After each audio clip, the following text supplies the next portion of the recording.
નમસ્કાર, આપ સૌનું સ્વાગત. લવ મેરેજ હોય કે એરેન્જ મેરેજ, લગ્નના શરૂઆતના વર્ષોમાં કપલ્સ વચ્ચે એક્સાઇટમેન્ટ, પ્રેમ અને વાતચીત વધારે પ્રમાણમાં થાય છે.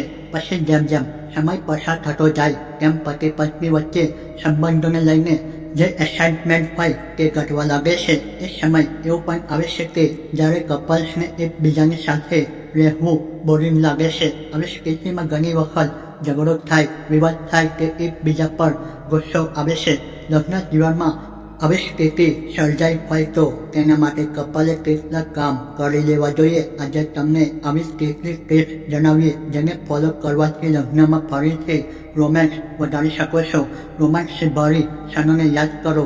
જો લગ્નના 3-4 વર્ષ પછી તમને લાઈફ બોરિંગ લાગવા લાગે છે તો સંબંધમાં ફરીથી ઉર્જા લાવવા માટે શરૂઆતના સમયના રોમેન્સને યાદ કરો. તમારા પાર્ટનરને પણ યાદ કરાવો કે તમે તેવો સમય જીવતા હતા એકબીજા સાથે. જૂના એક્સપિરિયન્સને લઈને વાતચીત કરો. પોતાના રૂમને ડેકોરેટ કરો વગેરે કામ કરો. સૂતા પહેલા વાત કરો. આ કામ દરેક કપલે કરવું જોઈએ. આખો દિવસ તમે તમારા કામમાં વ્યસ્ત રહેતા હોય તો રાતે સૂતા પહેલા ઓછામાં ઓછી 10 મિનિટ તો પોતાના પાર્ટનર સાથે વાતચીત કરો. આ 10 મિનિટની વાતચીત તમારી વચ્ચે આવેલા અંતરને દૂર કરી દેશે.